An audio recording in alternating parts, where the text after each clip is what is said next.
वर्ष की केवल आप 4 वर्ष के थे। जी आपके पिताजी का देहांत हो गया, जी। कैंसर से आप पीड़ित थे। आपकी माताजी ज़्यादा पढ़ी लिखी नहीं थी। हम लोग एक कोने में बैठ जाते हैं, माँ जी हम तीनों बच्चों को लेके बैठ जाती हैं। भगवान से विनती करती है पूरा गिर जाए तो आज हम लोग सब लोग यहीं पर समाप्त हो जाएंगे, बात खत्म हो जाएगी। आप हिंदी लेखन में हैं तो आपने कहा कि मैं केवल बस हिंदी में बात करूंगा, अंग्रेजी में नहीं। 30 साल पहले जो बैंक अकाउंट खुले हैं, यदि आप उसमें भी जाके देखेंगे तो मेरे हिंदी में आपको हस्ताक्षर मिलेंगे। मैं शुरू से हिंदी में हस्ताक्षर करते हुए आ रहा हूँ।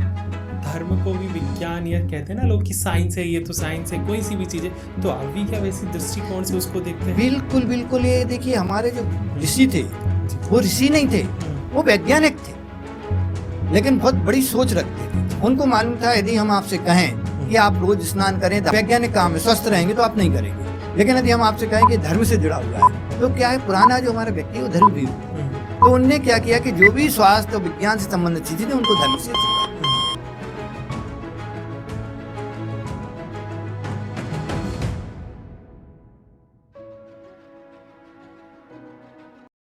नमस्कार दोस्तों, बहुत बहुत स्वागत है आपका विकास पॉडकास्ट में।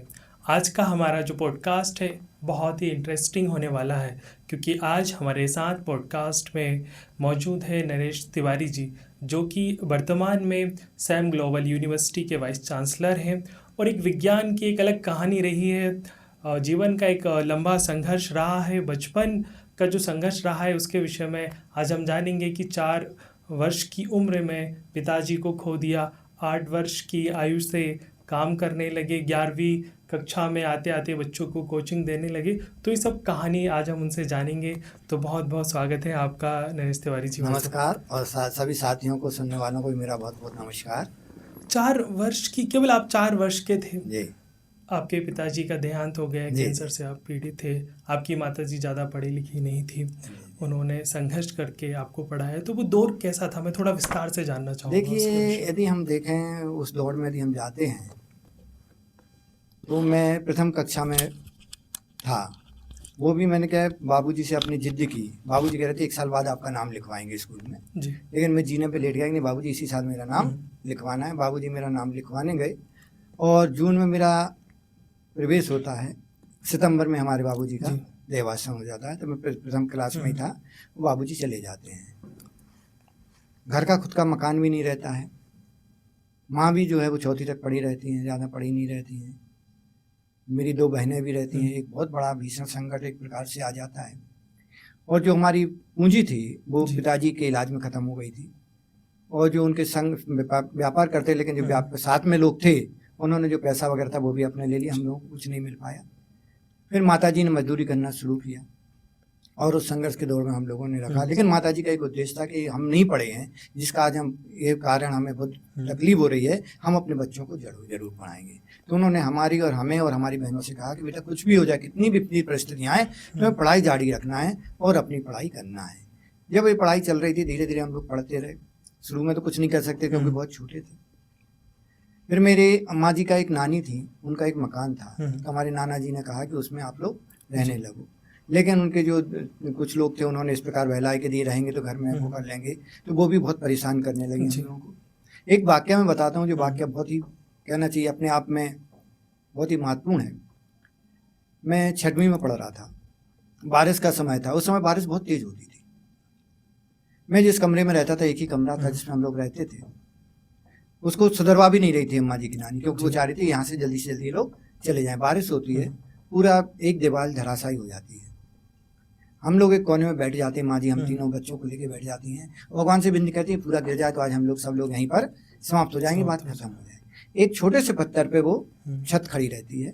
पानी लगातार 3 दिन तक गिरता रहता है। 3 दिन बाद जब पानी रुकता है तो हमारे पड़ोस वाले आते हैं, हम लोग का सामान उठा के एक दूसरे घर में शिफ्ट करते हैं और हम लोग वहाँ से निकलते हैं। पूरा मकान जो है धराशायी के नीचे गिर जाता है। तो इस प्रकार की परिस्थितियाँ भी हम लोगों के साथ रहीं, लेकिन जीवन में संघर्ष के साथ आगे बढ़ना था। माँ की एक प्रेरणा थी, उसको लेते हुए आगे बढ़े। जीवन को हम आगे ले जाते हैं। तो फिर जब 7वीं 8वीं में आए तो थोड़ा इस लायक हो गए थे कुछ हम भी कर सकें। तो एक मुन्नीला बासिम पाउडर हमारे यहाँ उधर चलता था, हाथ से पिसता था। उस समय 50 पैसे प्रति किलोग्राम मिलता था। तो स्कूल से आके मैं 2 बजे करीब जाता था और फिर वो मुन्नीला बासिम पाउडर वो करता था। लेकिन मेरा क्या शुरू से पढ़ाने की इच्छा थी। जब मैं स्कूल से आता था, मेरे पास में एक स्कूल थी, वहाँ पे मैथ्स का कोई टीचर नहीं था, तो मैं 1 आध घंटे मिलता था, वहाँ जाके बच्चों को गणित भी पढ़ा देता था। तो इस प्रकार से धीरे धीरे चलता रहा। फिर वहाँ सागर में बीड़ी उद्योग बहुत आगे था, तो बीड़ी माताजी ने भी बीड़ी बनाना शुरू किया। और बीड़ी उद्योग में क्या होता है, जब कारखाने में बीड़ी जाती तो खराब बीड़ी को छांट के अलग कर देते हैं, लेकिन उसको फिर से बांध के बेचने का काम करते हैं, क्योंकि बेकार कोई चीज नहीं निकालते। धंधे वाले उससे अलग कर देंगे, उसकी गिनती नहीं होगी, लेकिन धंधे वाले उसको भी उपयोग करते, तो उनको बंधवाते थे। तो 50 पैसा प्रति दर्जन उसको बंधवाने का पैसा मिलता था। तो हम स्कूल से जाते थे, फिर उसको बांधते थे। इस प्रकार 11वीं तक मेरा क्रम चलता रहा। 11वीं के बाद आने के बाद मैंने शिक्षण का काम शुरू किया, कोचिंग का काम शुरू किया, और फिर बच्चों को पढ़ाने लगे। कौन सी क्लास के बच्चों को आप कोचिंग? मैं जो है आपको बताऊंगा, मैं बड़ी बात नहीं कहूंगा, लेकिन मैं जिस क्लास में पढ़ता था 11वीं तक, 6वीं से लेकर 11वीं तक के बच्चों को मैं पढ़ाता था। खुद भी 11वीं में पढ़ता था, लेकिन मैं पढ़ाता था। सुबह 6 साढ़े 6 बजे मैं घर से निकलता था साइकिल से, 10 बजे तक मैं बच्चों को कोचिंग पढ़ाता था, ट्यूशन पढ़ाता था। फिर मैं यूनिवर्सिटी जाता था, 4:30 तक अपनी पढ़ाई करता था। वहां से लौट के फिर 7 साढ़े 7 बजे कोचिंग पढ़ाता था, 8 बजे घर आता था, फिर अपनी पढ़ाई करता था। इस प्रकार जीवन यापन चलता रहा। लेकिन मैं हमेशा मेरिट में आया, इसलिए मुझे मेरिट स्कॉलरशिप भी शुरू से मिली जी। तो लगातार 6वीं से लेके PhD तक मुझे मेरिट स्कॉलरशिप मिली। आजकल जो लोग कहते हैं कि साहब आरक्षण में हो गया, आरक्षण में स्कॉलरशिप मिल रही है, सामान्य व्यक्ति के लिए कुछ नहीं है। मैं कहता हूँ सामान्य व्यक्ति के लिए भी यदि वो अच्छी मेहनत करता है तो उसको भी प्रवीणता छात्रवृत्ति मिलती है, मेरिट स्कॉलरशिप मिलती है। हमें उतनी मेहनत करना पड़ेगी, लेकिन हम इस हीन भावना में आ जाते कि हमें ये चीज़ नहीं मिल सकती। ऐसा नहीं है। यदि आप मेहनत करते हैं, अच्छे नंबर लाते हैं, तो सामान्य वर्ग के लिए भी अच्छे अवसर शासन द्वारा प्राप्त होते हैं, प्रदान होते हैं। कॉलेज कहाँ से हुआ आपका? सागर से? मैंने डॉक्टर हरी सिंह और विश्वविद्यालय से BSc किया। उसमें भी मैंने यूनिवर्सिटी में टॉप किया था। फर्स्ट ईयर में मैं पूरी यूनिवर्सिटी का टॉपर था, और टोटल BSc में मिला के मेरे 3रा स्थान था। उसके बाद मैंने M.Tech किया इन अप्लाइड जियोलॉजी, जिसमें भी मेरे द्वारा मुझे जो है गवर्नमेंट के द्वारा स्कॉलरशिप मिली। UGC ने मुझे छात्रवृत्ति दी, और मेरिट में मेरा 3रा स्थान रहा। उसके बाद मैंने PhD की। PhD भी मैं नेट क्वालिफाइड करके किया। उस समय आपको बताना चाहता हूँ, लेक्चरर की सैलरी होती थी 1947 रुपये, और हमारी जो छात्रवृत्ति आती थी वो 2500 रुपये आती थी। तो उससे ज़्यादा हम लोग को छात्रवृत्ति मिलती थी। 3 साल हमने वो छात्रवृत्ति लेके अपनी PhD की। पूरा मेरा अध्यापन कार्य डॉक्टर गौर के कारण हो सकता है। डॉक्टर गौर ने यदि वो विश्वविद्यालय नहीं बनाया होता सागर में, तो शायद मैं आज आपके सामने बात भी नहीं कर रहा, क्योंकि मेरी ये क्षमता नहीं थी कि मैं सागर से जाके पढ़ाई कर सकूँ या अध्ययन कर सकूँ। इसलिए मैं इंजीनियरिंग में भी नहीं गया। मेरा सिलेक्शन इंजीनियरिंग में भी हो गया था, पॉलीटेक्निक में भी हो गया था, लेकिन मेरी क्षमता ही नहीं थी, हैसियत ही नहीं थी कि मैं जाके बाहर पढ़ाई कर सकूं। इसलिए मैंने सागर विश्वविद्यालय को चुना और वहीं से अपना अध्यापन कार्य किया। एक विज्ञान का एक लंबे समय आपका जीवन का रहा है, 28 से ज़्यादा अवार्ड आपको उस क्षेत्र में मिले आपने।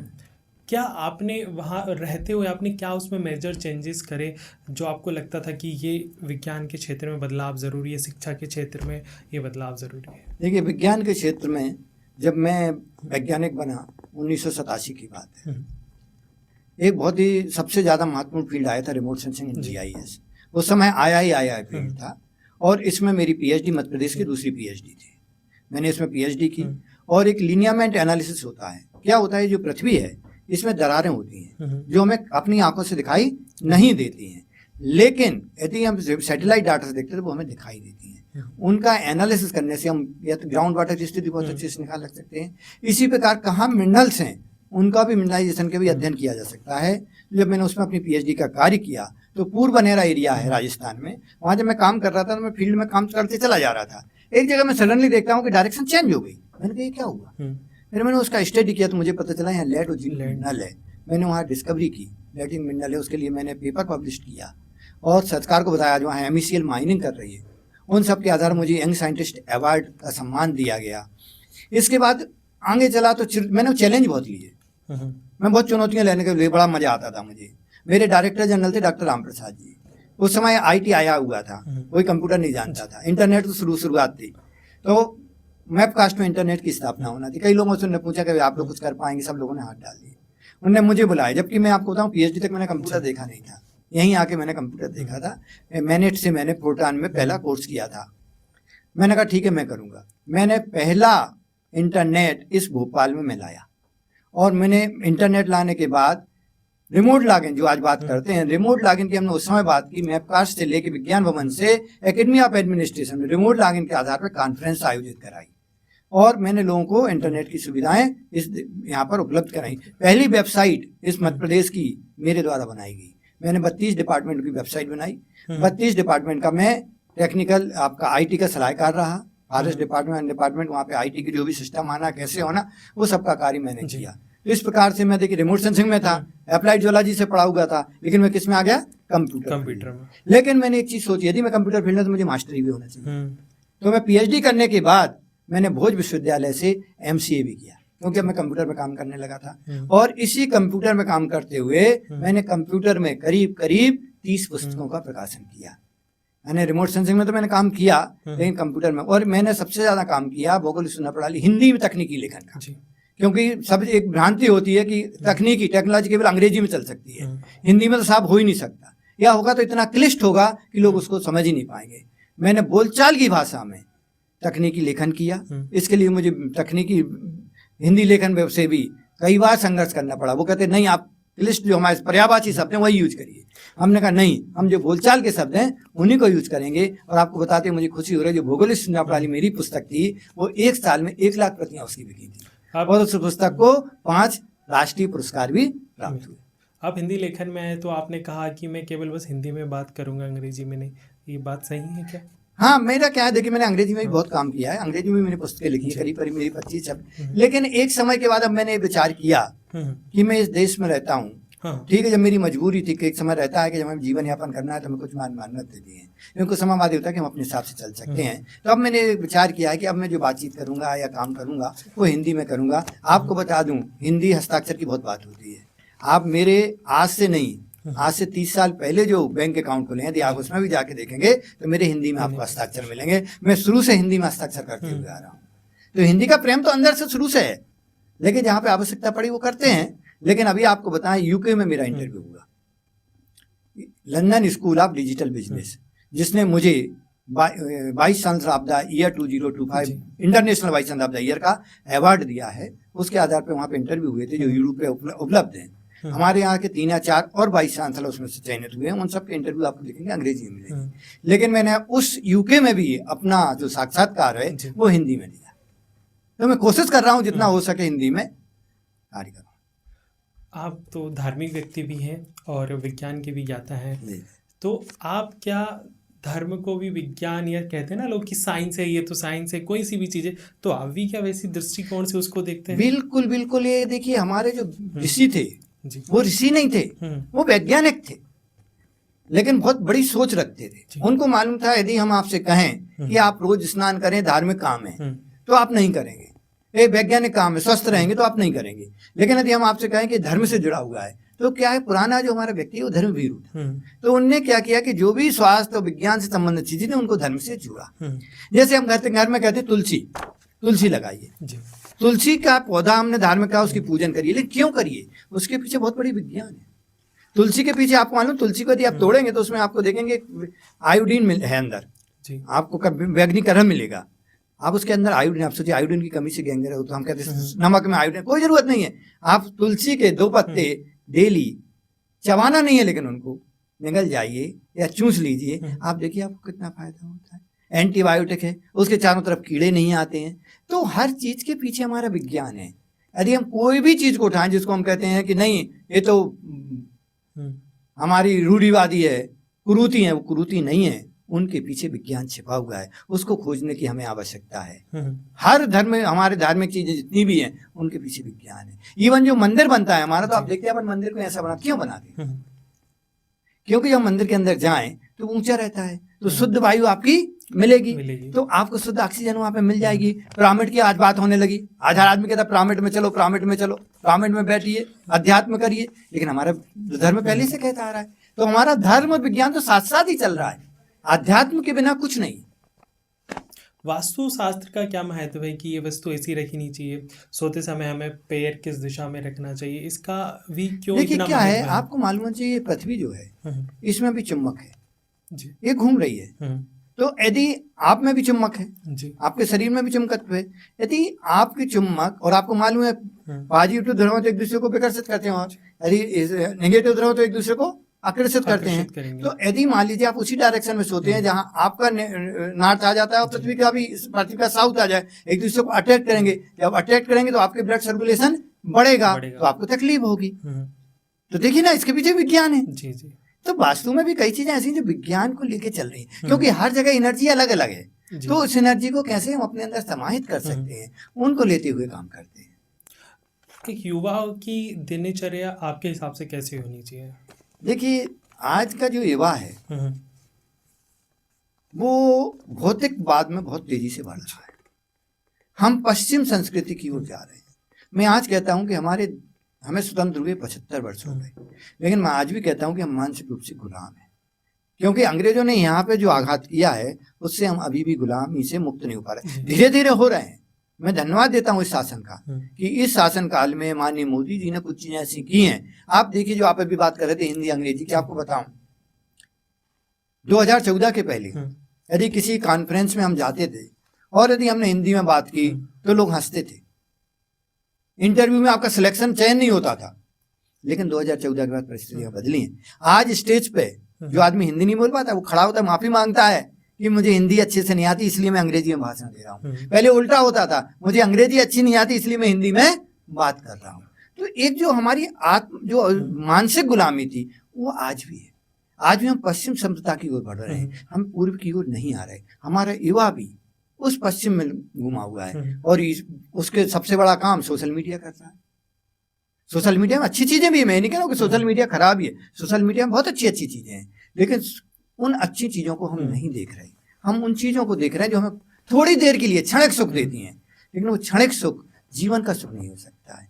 हमें जीवन में जिस ओर जाना है। लेकिन मैं फिर भी कह रहा हूँ कि जो हमारे पहले की एक पीढ़ी थी जी। उस पीढ़ी से आने वाली पीढ़ी अच्छी है। वो पीढ़ी हमारी सबसे ज्यादा गुमराह पीढ़ी थी, लेकिन आने वाली पीढ़ी हमें बहुत अच्छी दिख रही है। और हमारा युवा निश्चित ही जो अभी स्वयंसेवक संघ या राष्ट्रीय स्वयंसेवक संघ, इनके माध्यम से जो हमारे युवा निकल रहे हैं वो देश के लिए खड़े हो रहे हैं, तैयार हो रहे हैं। तो हमारा भविष्य हमें उज्जवल दिख रहा है। हमारे देश का कुछ हैं जो भ्रमित हुए, उनको हमें ठीक करना। एक युवा, एक विद्यार्थी है, आज के समय में बहुत सारी सोशल मीडिया है, कई सारी चीज़ें की भटकाव के बहुत से साधन हो गए हैं, तो वो अपने जीवन को स्थिर और अपने लक्ष्य को साधना कैसे करे? सबसे पहले उसको अपने आप पे विश्वास करना चाहिए। सबसे बड़ी कमी हम अपने आप पे विश्वास नहीं करते। बहुत जल्दी हम घबरा जाते हैं। जब घबराते हैं तो किसी ने कुछ कहा हम उसको मान लेते हैं। हमें अपने आप को विश्वास करना है। जीवन में कभी उम्मीद नहीं छोड़ना है। उम्मीद का दीपक यदि आपका जलता रहेगा, असफलताएं आएंगी। कहाँ बच्चा भटकता कब है? जब उसको असफल हुआ, ठोकर लगी, वो उस समय भाई वो रहता है डिस्टर्ब। कोई भी व्यक्ति उसको मिला जिस रास्ते में ले जाता है वो चला जाता है, वो अपना रास्ता भूल जाता है। तो सबसे पहले हमें अपने आप पे विश्वास करना सीखना है।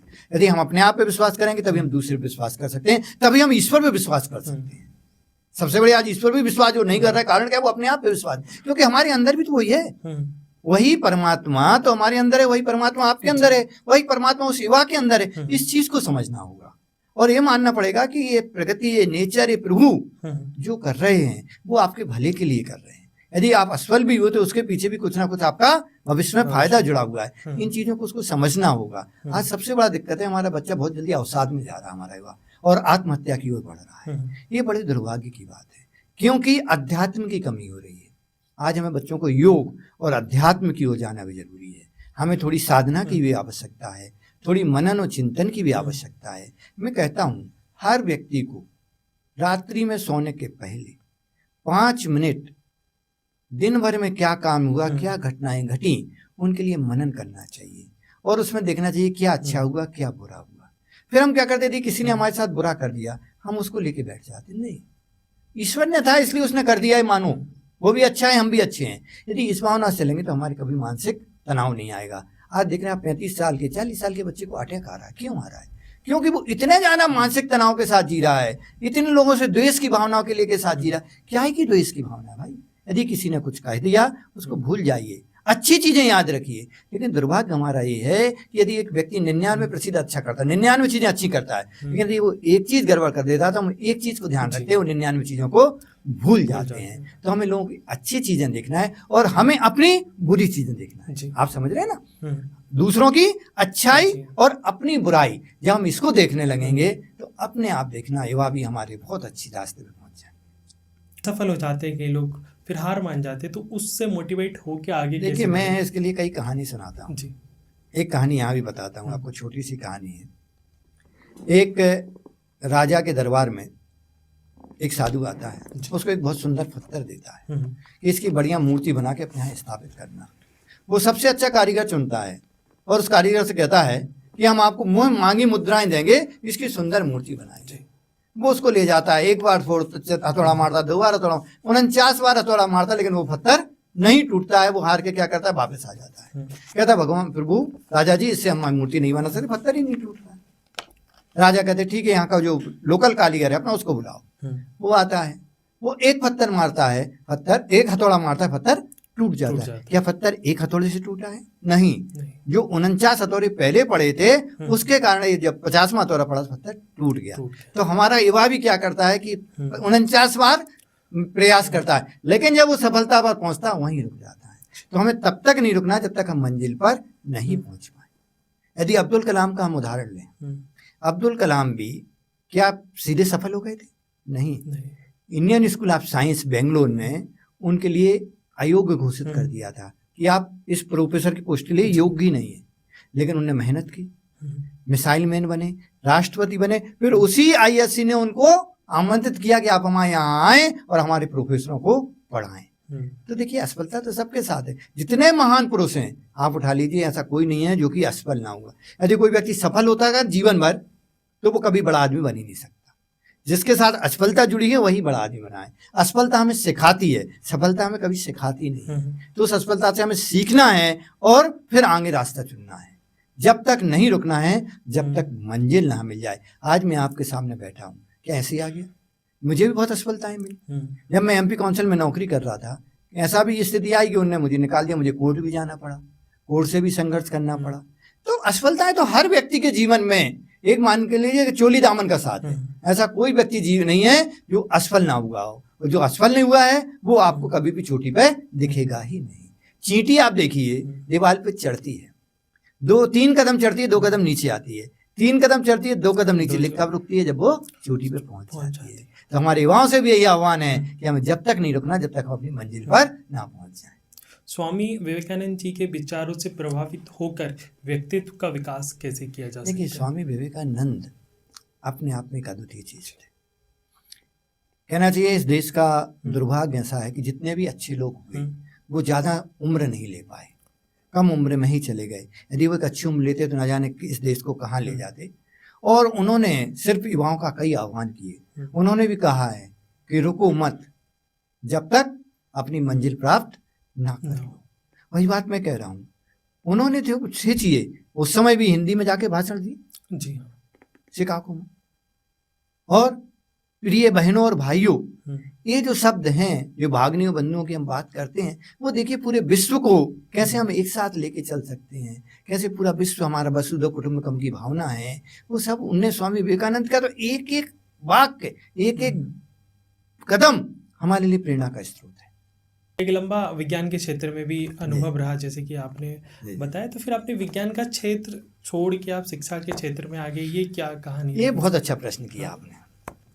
एक कई लोग मुझसे पूछते हैं क्या है, मैं विज्ञान में काम कर रहा था, काफी काम कर रहा था, बहुत से पुरस्कार भी मिल गए थे और भी खोज करता रहता। अच्छा, वैज्ञानिक से कोई पूछता भी नहीं आप क्या कर, लेकिन मेरे अंदर एक अंदर आत्मा मुझे रोज जब मैं जो मनन की बात करता हूँ, मैं करता था वो मनन, आज भी करता हूँ 5 मिनट, तो मैं बैठ के करता, हाँ ये कर लिया, ये कर लिया, लेकिन इस देश के लिए क्या किया, इस समाज के लिए क्या किया, इस युवाओं के लिए आपने क्या किया। तो मेरे अंदर से एक आता था कि नहीं, मुझे समाज के लिए कुछ करना है। उस समय प्राइवेट इंजीनियरिंग कॉलेज बहुत तेजी से आ रहे थे और मैंने सोचा कि क्यों ना एक निजी कॉलेज को हम ऐसा स्थापित करें कि जो सरकारी से भी ऊपर हो, क्योंकि ये भावना आ रही थी कि जितने भी लोग आ रहे हैं वो पैसे कमाने के लिए इसमें आ रहे हैं, इंजीनियरिंग कॉलेज खोल रहे हैं, जो खोल रहे हैं पैसा कमाने के लिए, उद्योगपति आ रहे हैं। जबकि एनजीओ था, वो नॉन गवर्नमेंट ऑर्गेनाइजेशन था, तो उसमें स्थापित करना था कि नहीं, यहाँ से भी शिक्षा दी जा सकती है और अच्छे लोग तैयार किए जा सकते हैं। तो मेरा ये था कि यदि मैंने अपने जैसे कुछ लोग तैयार कर दिए देश के लिए, तो वो मेरे सही मायने में भारत माता के लिए एक समर्पण होगा, उनके लिए एक सेवा होगी। तो उसको लेके मैंने सरकारी नौकरी छोड़ दी और मैं शिक्षा के क्षेत्र में आ गया और मैं उससे बहुत प्रसन्न हूँ। और बंसल कॉलेज में जो मैंने 8 साल कार्य किया, वो वास्तव में आज भी मुझे सबसे ज़्यादा संतुष्टि मेरे जीवन की देता है, तो 8 साल देते हैं।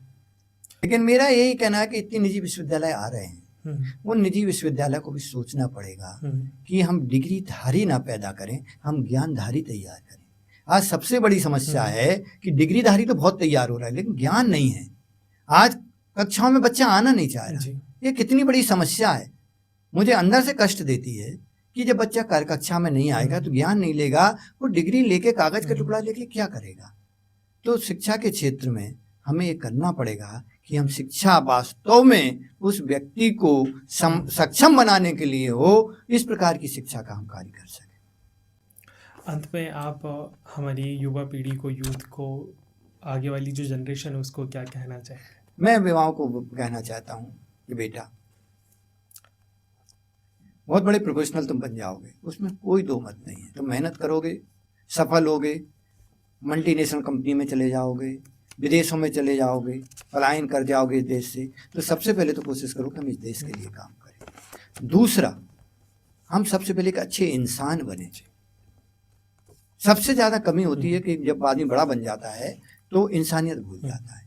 तो सबसे पहले हमें अपनी इंसानियत नहीं खोना है, हमें सबसे पहले इंसान बनना है। अब और सबसे पहले अपने माता पिता, उनको जीवन में कभी नहीं भूलना। मैं एक वाक्य बताता हूँ आपको, बच्चों को भी, कि मेरी माताजी 3 साल पहले शांत हुई। एक प्रोग्राम चल रहा था तो एक वरिष्ठ थे, वो स्टेज पे आए और 5-6 दिन हुए थे मेरे माताजी को, फिर भी मैं प्रोग्राम में गया था, पहले से था। उन्होंने कहा देखो इनकी माताजी इनके साथ रहती थी। मैंने कहा नहीं, माताजी मेरे साथ नहीं रहती थी, मैं माताजी को अपने साथ रखने की तो मेरी वो औकात ही नहीं है। माताजी के साथ में रहता था। तो ये भावना बच्चों में आज नहीं है। आज बच्चे क्या कहते हैं, माता पिता हमारे साथ रहते हैं, हमारे पिताजी हमारे साथ रहते हैं। हमारी क्या क्षमता है कि हमारे साथ वो रह सकें? हम उनके साथ रह रहे हैं। ये भावना जब तक नहीं रहेगी तब तक समस्या है। तो हमें भावना ये रखना है कि जो हमारे माता पिता हैं वो ईश्वर से भी बढ़ गए।